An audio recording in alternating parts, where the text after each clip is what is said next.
അപ്പോൾ എല്ലാവർക്കും നമസ്കാരം. അപ്പോൾ ഇന്നത്തെ നമ്മുടെ പരിപാടി എന്താണെന്ന് വെച്ച് കഴിഞ്ഞാൽ ഇതുണ്ട് നമ്മൾ കുറച്ച് നമ്മുടെ നത്തോലി അത് തന്നെ കിട്ടിയിട്ടുണ്ട്. അപ്പോൾ ഇത് വെച്ച് നമ്മൾ സാധാരണ എപ്പോഴും നമ്മൾ കറിയോ അല്ലെങ്കിൽ എന്താ പറയുക പീര വറ്റിക്കലോ ഫ്രൈയോ തോരനൊക്കെയാണ് നമ്മൾ ചെയ്യുന്നത്. അപ്പോൾ ഇന്ന് നമ്മൾ അതിൽ നിന്നൊക്കെ വ്യത്യസ്തമായിട്ട് നമ്മൾ ചെയ്യാൻ പോകുന്നത് നത്തോലി ഉണ്ടെങ്കിൽ നമുക്ക് ഒരു അച്ചാർ റെഡിയാക്കി എടുക്കാം. സാധാരണ നമ്മള് മീനച്ചാർ എന്ന് പറയുമ്പോൾ നല്ല ദശകട്ടിയുള്ള മീൻ വെച്ചിട്ടാണ് ചെയ്യുന്നത്. ഇത് വളരെ ചെറിയ മീനുമാണ്, വളരെ വില കുറവിന്റെ മീനും എല്ലാം കൂടെയാണ്. അപ്പം മുള്ളൊന്നും നമുക്ക് കളയാനൊന്നും പറ്റത്തൊന്നുമില്ല. അപ്പൊ ആ മുള്ളോടെയാണ് നമ്മൾ ഇന്ന് ചെയ്യുന്നത്. അപ്പൊ നമ്മൾ ആദ്യം തന്നെ ഒരു 5-6 കുരുമുളക് ചതച്ചത് മാരിനേറ്റ് ചെയ്യണം.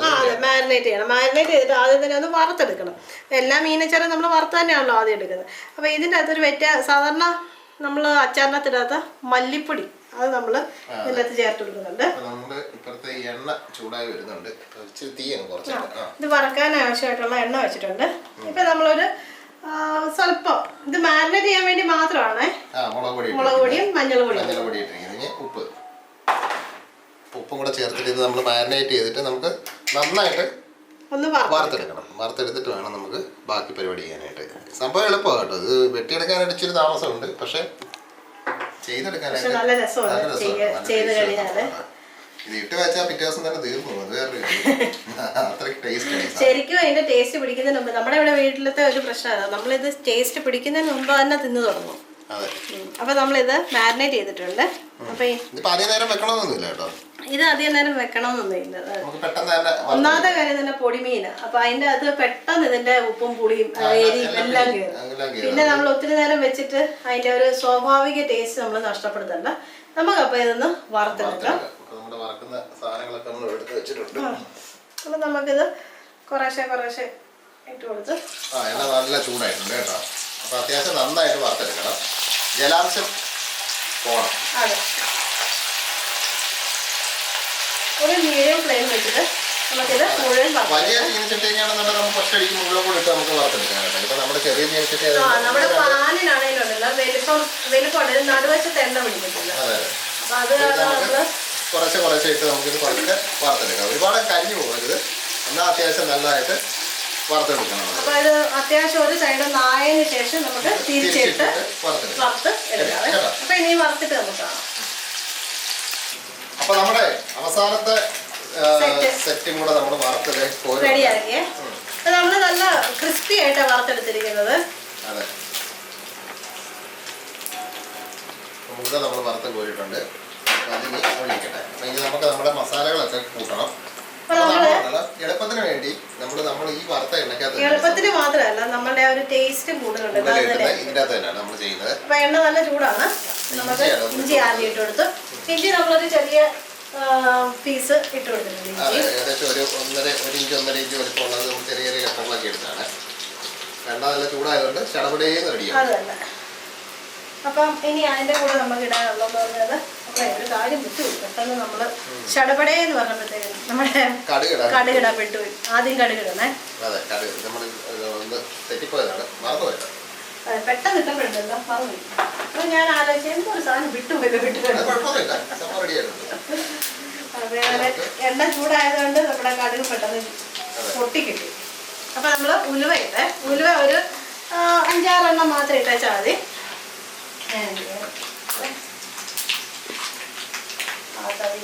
ഇരുമ്പായതുകൊണ്ട് അത് ശരിയാവില്ല. അപ്പൊ ഇനി നമുക്ക് അടുത്ത സാധനം കൊടുക്കാം. ഇനി നമുക്ക് നമ്മുടെ വെളുത്തുള്ളി ഇട്ട് കൊടുക്കാം. വെളുത്തുള്ളി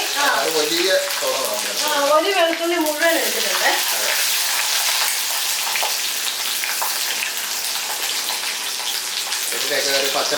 മാറുന്ന വരെ. അപ്പൊ ഇനി നമുക്ക് ഒരു 2 പച്ചമുളക്, അത്യാവശ്യം നല്ല എരിയുള്ള പച്ചമുളക്. എരി കുറഞ്ഞ പച്ചമുളകാണെങ്കിൽ 3 എണ്ണം വേണമെങ്കിൽ എടുക്കാം. പൊടി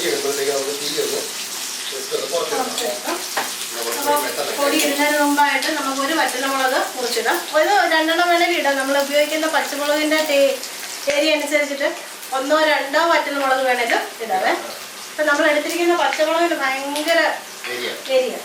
അപ്പൊ നമുക്കിനി കറിവേപ്പിലയോടെ ചേർത്തത്. അപ്പൊ കറിവേപ്പിലയുടെയും കൂടെ വെള്ളമയം എല്ലാം മാറിയിട്ട് വേണം നമുക്ക് നമ്മുടെ പൊടി വർഗ്ഗങ്ങളെല്ലാം ചേർത്ത്. അപ്പോൾ നമ്മുടെ സംഭവങ്ങളെല്ലാം മൂത്ത് റെഡി ആയിട്ടുണ്ട്. ആയിട്ടുണ്ട്. അപ്പൊ ഇനി നമുക്ക് നമ്മുടെ പൊടികളൊക്കെ ഇങ്ങോട്ട് ചേർത്ത് കൊടുക്കാം. ഇതിന്റെ എല്ലാം ആ വെള്ളമയം മുഴുവനായിട്ട് മാറണം, എന്നാൽ മാത്രമേ ഉണ്ടല്ലോ ശരിയാക്കുള്ളേ. അപ്പൊ നമുക്ക് ആദ്യമേ നമ്മുടെ മഞ്ഞപ്പൊടി ചേർത്ത് കൊടുക്കാം.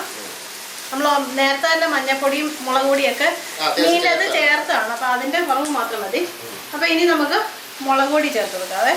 നമ്മളിത് സാധാരണ മുളക് പൊടിയാണ്, അതുകൊണ്ട് നമ്മളൊരു 2 ടീസ്പൂൺ മാത്രം ചേർത്താൽ മതി. നല്ല എരിവുള്ള മുളക് പൊടിയാണ്, അപ്പൊ അതിനനുസരിച്ച് വേണം നമ്മൾ. പക്ഷേ കാശ്മീരി പൊടിയാണെന്നുണ്ടെങ്കിൽ കുഴപ്പമില്ല, നല്ല കളറും ഇച്ചിരി കൂടി പോയാലും പ്രശ്നമൊന്നുമില്ല.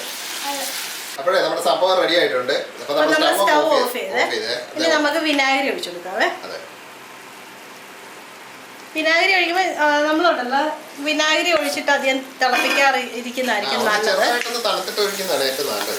നമ്മളെ സാധനങ്ങളൊക്കെ ഓൾറെഡി എല്ലാം വെറുതെ റെഡിയായ സാധനമാണ്. പിന്നെ നമ്മൾ അതിനകത്ത് നമുക്ക് നമ്മുടെ മീൻ അങ്ങോട്ട് ഇട്ട് കൊടുക്കാം. നമ്മളിനി ഉണ്ടല്ലോ സ്റ്റൗ ഓൺ ആക്കുന്നില്ല. നമ്മൾ മീൻ വറുത്തപ്പോൾ ആദ്യം തന്നെ അത്യാവശ്യം നല്ല രീതിയിൽ ഉപ്പ് ചേർത്തിട്ടുണ്ട്. ഈ സമയത്ത് ഉപ്പൊന്ന് നോക്കിയിട്ട് ഇപ്പൊ നമ്മള് വിനാഗിരിയും കൂടെ ഒഴിച്ചത് കൊണ്ട് നമുക്ക് അതിനൊരു ആവശ്യത്തിനുള്ള ഉപ്പ് ചേർത്ത് കൊടുക്കാം. അപ്പൊ നമ്മുടെ അച്ചാർ റെഡി ആയിരിക്കുക, മീനച്ചാർ. അതെ, നമ്മളെപ്പോഴും സാധാരണ നമ്മുടെ എന്താ പറയുക വലിയ വലിയ മീനൊക്കെ വെച്ചല്ലേ നമ്മൾ അച്ചാർ ഇടുന്നത്. അപ്പൊ ഇനി തൊട്ട് ഈ നത്തോലിയൊക്കെ കിട്ടുമ്പോഴത്തേക്ക് ഇട്ടുന്നത് സംഭവം നല്ല അടിപൊളി. അത്യാവശ്യം ഒരു സാധനങ്ങളുണ്ട്, നമ്മുടെ കായപ്പൊടി. കായപ്പൊടിയും കൂടെ ഇട്ട് കഴിയുമ്പോഴത്തേക്ക് നമ്മുടെ അച്ചാർ അപ്പോഴാണ് നമ്മുടെ സെറ്റപ്പ് അച്ചാറാകുന്നത്. ആ ഒരു അച്ചാറിന്റെ ടേസ്റ്റ് കിട്ടുന്നത് കറിവേപ്പിലയും കായവും കൂടെ വരുമ്പോഴാണ് അച്ചാറിന്റെ യഥാർത്ഥ ടേസ്റ്റ് കിട്ടുന്നത്. അപ്പൊ ഇനി ഇതെല്ലായിടത്തും ഒന്ന് ആക്കിയെടുക്കുക, അതാണ് ഇനി അടുത്ത പരിപാടി. അപ്പൊ നമ്മളിത് കായപ്പൊടി ചേർത്ത് കൊടുക്കുകയാണ്. അത് ഒരു 1/4 ടീസ്പൂൺ കായപ്പൊടിയുടെ ആവശ്യമുള്ളൂ. അതെ, കായപ്പൊടിയും കൂടെ വരുമ്പോഴാണ് അതിന്റെ സംഭവം റെഡിയാണ്. അപ്പൊ നമ്മുടെ അച്ചാർ നമ്മൾ റെഡി ആയിട്ടുണ്ട്. അപ്പൊ എന്തായാലും ഇനി നത്തോലി കിട്ടുമ്പോൾ എന്തായാലും ഇതൊന്ന് ട്രൈ ചെയ്ത് നോക്കും. നല്ല അടിപൊളി. വലിയ മീനൊന്നും മേടിച്ച് അച്ചാർ ഇടാനായിട്ട് നോക്കണ്ട, ഇതൊന്ന് ചെയ്ത് നോക്കും, സംഭവം അടിപൊളി സാധനമാണ്. അപ്പം എല്ലാവരും ചെയ്ത് നോക്കുക. ചെയ്ത് നോക്കിയിട്ട് അതിൻ്റെ അഭിപ്രായ നിർദ്ദേശം കാര്യങ്ങളൊക്കെ ഒന്ന് പറയുക. പിന്നെ ആദ്യമായിട്ട് നമ്മുടെ വീഡിയോ കാണുകയാണെന്നുണ്ടെങ്കിൽ നമ്മുടെ ചാനലൊന്ന് വീഡിയോ ഇഷ്ടപ്പെട്ടാൽ ഒന്ന് സബ്സ്ക്രൈബ് ചെയ്യുക. പിന്നെ ആ തൊട്ടടുത്തുള്ള ബെല്ലും കൂടെ ഒന്ന് ഓൺ ചെയ്ത് റെഡിയാക്കി വെക്കുക. അപ്പോൾ നമ്മൾ വീഡിയോ ഇടുമ്പോഴത്തേക്ക് അതിൻ്റെ നോട്ടിഫിക്കേഷനൊക്കെ കിട്ടും. പിന്നെ പ്രത്യേകിച്ച് ഒന്നും പറയാനില്ല. അപ്പോൾ ഇതുപോലെ അച്ചാർ തയ്യാറാക്കി നോക്കുക. പിന്നെ അപ്പോൾ നമുക്ക് എന്താ പറയുന്നത് വേറൊരു വ്യത്യസ്ത റെസിപ്പി ആയിട്ട് നമുക്ക് നാളെ കാണാം. അപ്പോൾ എല്ലാവർക്കും bye bye. Bye bye.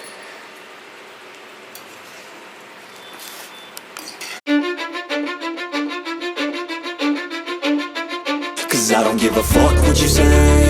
Yeah, I'ma do shit my way. So you can go kick rocks, I'ma stack bricks up, build what I want to make. Yo, I got a lot of shit to say, so I'ma do this every day. I'll be